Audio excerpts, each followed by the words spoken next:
Morning friends, good morning to all of you. I am Subir sir from Home Coaching Center, खिरू चौक, भट्टा बाजार, पूर्णिया। और आज class 9 के लिए आपका चैप्टर मोशन का ही है और उसमें आपको 3 इक्वेशन होता है जिसकी मदद से न्यूमेरिकल को सॉल्व किया जाता है। v = u + at, s = ut + half at square और v² = u² + 2as। ये तीनों इक्वेशन को सॉल्व करने के लिए भी एग्जाम में दिया जाता है, तो हम तीनों क्वेश्चन को सॉल्यूशन लेकर आए हैं। पहला है prove that v = u + at। लिखे हैं consider a body moving with initial velocity u। कहने का मतलब कोई बॉडी है जिसका इनिशियल में वेलोसिटी u है और a हो गया उसका uniform acceleration in time t। Its velocity becomes, उसके बाद कुछ समय के बाद उसका वेलोसिटी v हो जाता है और वो कुछ डिस्टेंस s ट्रेवल करता है। ये जो 3 लाइन लिखे हैं ये आप तीनों इक्वेशन में लिखेंगे। शुरुआत आपका यही रहेगा। अब देखिए प्रूव करना है v = u + at। आप जानते हैं acceleration = change in velocity by time interval होता है, पिछले क्लास में पढ़ा चुके हैं। एक्सेलरेशन को a से डिनोट करते हैं। चेंज इन वेलोसिटी का मतलब हो गया फाइनल माइनस इनिशियल, तो फाइनल आपका v है, इनिशियल u है और टाइम का मतलब t। क्रॉस मल्टीप्लिकेशन की at = v - u इधर आया प्लस में, तो v = u + at आपका प्रूफ हो गया। दूसरा क्वेश्चन है prove that s = u2 + half at square.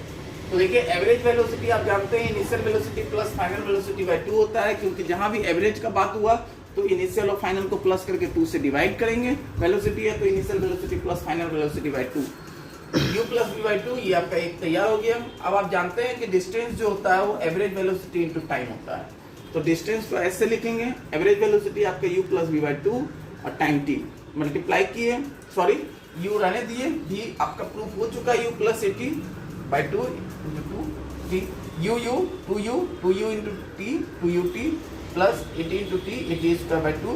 दोनों को 2 से डिवाइड करेंगे तो इसका 2 तो खत्म हो गया, u2 इसमें हाफ आ गया, s = u2 + half at square आपका प्रूफ।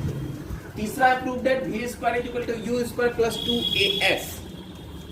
जैसा कि हम जानते हैं आप 2 इक्वेशन प्रूव कर चुके हैं और ये दोनों का इस्तेमाल कर सकते हैं। v = u + at और s = u2 + half at square. तो आपको v² प्रूव करना है तो हम v वाले को लेके चल रहे हैं। v = u + at square prove करना है तो स्क्वायरिंग बोथ साइड, तो v² u + at का स्क्वायर किए तो u² a² t² 2u at, मतलब a + b का होल स्क्वायर के फॉर्मूला पे तोड़े हैं। a² + b² + 2ab u² 2u at a² t²। अब थोड़ा ध्यान दीजिए, u² रहने दिए, इसमें से हम 2a कॉमन ले रहे हैं, तो 2a कॉमन लिए तो u2 बचा। यहाँ 2 आपका नहीं है तो क्या 2 से मल्टीप्लाई 2 से डिवाइड लिख सकते हैं, ऊपर वाला 2 बाहर निकल गया तो बचा क्या 1/2 at²। अब ये आपका वैल्यू कितना होता है s होता है, तो s रखे तो 2a × s 2as। आपका तीनों इक्वेशन सॉल्व हो गया और ये तीनों इक्वेशन में से कोई एक क्वेश्चन आपके एग्जाम में पूछता है 9th के मतलब सेमेस्टर आपका एग्जाम होगा उसमें आपका पूछेगा ही पूछेगा। और अगले क्लास में हम इसी तीनों इक्वेशन को ग्राफिकल मेथड से भी सॉल्व करके दिखाएंगे। आज के लिए इतना ही, धन्यवाद।